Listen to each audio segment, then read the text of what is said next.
വീണ്ടും shopping vlog കേട്ടാ. Hi hello, ഞാൻ നിങ്ങൾ ലാസി. ഞാൻ എൻ്റെ വീട്ടിൽ വന്നിട്ടുണ്ട് കേട്ടോ. സംഭവം എന്താ വെച്ചെങ്കിൽ വീണ്ടും ഷോപ്പിംഗ്, അതായത് എൻ്റെ രണ്ട് ഭാബിമാർ, ഒന്ന് കാക്കാനോടും ഒന്ന് എൻ്റെ ഭാപ്പീൻ്റെ കൂട്ടിയിട്ടാണ് പോകുന്നുള്ളത്.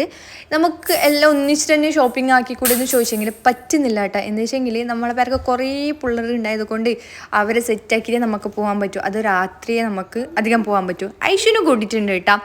എന്താ ഐഷു ഇങ്ങനെ വെറുതെ ഇരിക്കുമ്പോൾ നമുക്ക് ചൊറിയണം. അങ്ങനെ ഓളം കുറച്ച് ഉപദ്രാക്കിച്ച് നേരെ അതിന് ചെരുപ്പ് വാങ്ങാൻ പോകണം. ഫാൻസ് വാങ്ങിയിട്ട് ചെരുപ്പ് വാങ്ങാൻ പോകുമ്പോൾ എന്ത് റേറ്റ്. അത് നമുക്ക് ഇനി ബ്രദേഴ്സിൽ തന്നെ പോകാമെന്ന് വിചാരിച്ചിട്ടുണ്ടായിരുന്നു. അങ്ങനെ ബ്രദേഴ്സിൽ പോയിട്ട് നമുക്ക് ചെറിയ റേറ്റിൻ്റെ ഇത് കിട്ടും, വലിയ റേറ്റിൻ്റെ കിട്ടും. പക്ഷേ അൺലക്കി എന്താ വെച്ച് കഴിഞ്ഞാൽ നമുക്ക് സൈസ് കിട്ടിയിട്ടാ. അത് മാമാക്കും ബാബിക്കും വാങ്ങിയിട്ട് നേരെ എനിക്കൊരു ചെരുപ്പ് വാങ്ങാനുണ്ടായി. അത് നോക്കാൻ പോയി. പക്ഷേ എനിക്കവിടെ സെറ്റായിട്ടാണ് ഒരു ചെരുപ്പ് ഇഷ്ടപ്പെട്ടു. പക്ഷേ അത് കിട്ടില്ല എന്നേ ഉള്ളൂ. ഇനി ബാബീൻ്റെ വാച്ച് ശരിയാക്കാൻ കൊടുത്തിട്ടുണ്ടെങ്കിൽ അതും വാങ്ങിയിട്ട് നമ്മൾ നേരെ പോയിട്ടാ.